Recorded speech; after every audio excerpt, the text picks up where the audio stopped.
Hello friends, SV classes में आप सभी का स्वागत है।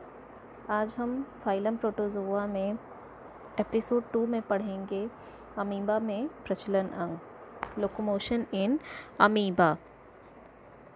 तो जैसा कि हम जानते हैं कि फाइलम प्रोटोजोआ का बहुत कॉमन एनिमल है अमीबा, और अमीबा में लोकोमोशन के लिए, प्रचलन के लिए कोई निश्चित अंग या कोई ऑर्गेनेली ऐसा नहीं पाया जाता जिसे हमें स्पेसिफिकली ये कहें कि ये इसका लोकोमोटरी ऑर्गन है। जैसा कि मनुष्य में होता है लोकोमोशन के लिए पैर होता है, जैसे इंसेक्ट्स में होते हैं जॉइंटेड लेग्स होते हैं, वैसा हम अमीबा के केस में नहीं कह सकते कि कोई स्पेसिफिक ऑर्गन होता है जिससे कि अमीबा प्रचलन करता है।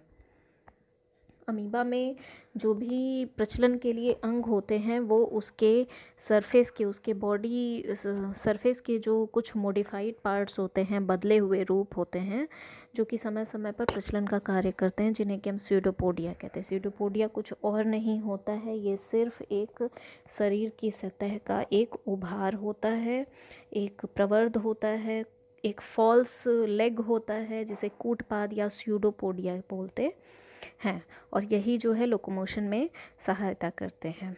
इसका कार्य इसी वजह से ये जो है इसका शेप इरेगुलर होता है। ये फॉल्स लेग हैं स्यूडोपोडिया, जिसके माध्यम से ये लोकोमोशन करता है। कभी कभी ऐसा होता है कि हम देखते हैं कि शरीर की पूरे सतह पर जो है इरेगुलर बॉडीज़ बन जाती हैं। स्यूडोपोडिया एक निश्चित डायरेक्शन में, ज़रूरी नहीं है कि एक ही बने, 2 या 3 हो सकते हैं। कभी वो हाथ की तरह से काम करते हैं फूड को पकड़ने के लिए या अपने शिकार को पकड़ने के लिए। तो हम देखेंगे कि कैसे जो है अमीबा अपने स्यूडोपोडिया को, कूटपाद को लोकोमोटरी ऑर्गन्स की तरह से करता है। तो सबसे पहले हम देखेंगे जेनिंग्स का लुढ़काव मत या रोलिंग मूवमेंट। रोलिंग मूवमेंट में क्या होता है, हम ये जेनिंग्स के द्वारा दिया गया थ्योरी है, और इसमें यह है कि अमीबा जो है गेंद के समान लुढ़कता है। जैसे मान लीजिए हम एक गेंद लेते हैं, हम उस पर एक स्टिकर चिपका दें, तो हम बॉल को जिस डायरेक्शन में छोड़ेंगे, जिस तरीके से छोड़ेंगे, वो वैसे ही मूव करेगा। सेम यही चीज़ होती है अमीबा पर। अमीबा में देखिए हमने एक पार्टिकल लगा दिया और ये सिर्फ एक डायरेक्शन में मूव कर रहा है, और इस मूवमेंट का बेसिस ये है कि इसमें सिर्फ और सिर्फ ऐसे अमीबा लेने हैं जो कि जिनमें कि सिर्फ एक स्यूडोपोडिया होता है। तो ये देखिए हमने इसमें एक पार्टिकल चिपकाया हुआ है, एक स्टिकर हम मान लेंगे, या कोई एक पार्टिकल जो कि इस अमीबा के शरीर से चिपका हुआ है। और ये जैसे जैसे मूवमेंट हो रहा है, ये देखिए ये पार्टिकल नीचे की ओर जा रहा है, ये नीचे जाते हुए यहाँ पे आएगा। अब ये बिल्कुल बॉटम में आ गया, सबस्ट्रेट से चिपक गया है। उसके बाद ये फिर ऊपर आया और ये फिर अपने पुराने वाले स्ट्रक्चर में आ गया। तो ये तभी सिद्ध होगा जबकि अमीबा का मूवमेंट सिंगल डायरेक्शन में हो और अमीबा में एक ही स्यूडोपोडिया बनते हों। और वैसे अमीबा का जो एग्जाम्पल है वो है अमीबा वेरुकोसा। कारण इसमें सिर्फ एक ही स्यूडोपोडिया होगा। जब एक ही स्यूडोपोडिया होगा तो जेनिंग्स का रोलिंग मूवमेंट लगेगा। और अगर अनेक पादाव युक्त अमीबा हैं जैसे कि अमीबा पेरोटियस, तो उसके लिए ये सिद्धांत मान्य नहीं है।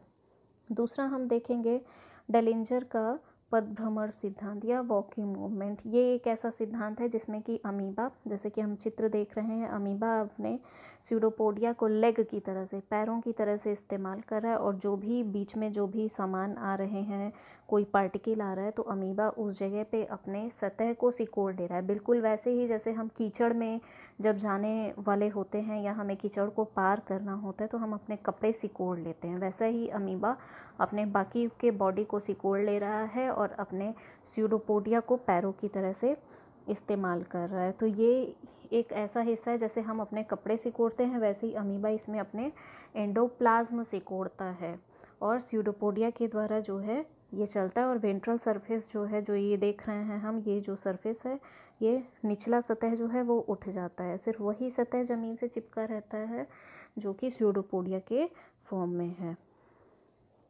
तो ये सिद्धांत जो है डेलिंजर के द्वारा दिया गया है। तीसरा सिद्धांत है आसंजन मत या एडहेशन थ्योरी। ये सबसे इजी थ्योरी है, ये सबसे सरल क्रिया द्वारा जो है प्रचलन होता है। और इस प्रचलन में अमीबा का जो भी कोशिका द्रव्य साइटोप्लाज्म है वो पानी की तरह से फैल जाएगा, और जहाँ पे ज़्यादा एडहेशन होगा, जहाँ पे ज़्यादा चिपकाव होगा, जैसे हम मानते हैं कि हमारे पैर जो है ज़मीन से चिपके हुए हैं, तो हम दो तरीके से मूवमेंट करते हैं, या तो हम पंजे के थ्रू चलें, या तो हम अपना पूरा पैर रख के चलें। तो हम जब पूरा पैर रखते हैं तो वो सतह से ज़्यादा चिपका होता है, ग्रेटर एडहेशन होता है, जिसकी वजह से हम इजीली चल पाते हैं। सेम यही प्रक्रिया जो है वो अमीबा के साथ है कि जहाँ पे ग्रेटर एडहेशन होगा वहाँ पे स्यूडोपोडिया का निर्माण हो जाएगा, और स्यूडोपोडिया के निर्माण की वजह से फिर वो जो साइटोप्लाज्म है वो खींचकर आगे बढ़ जाता है और फलतः लोकोमोशन होता है।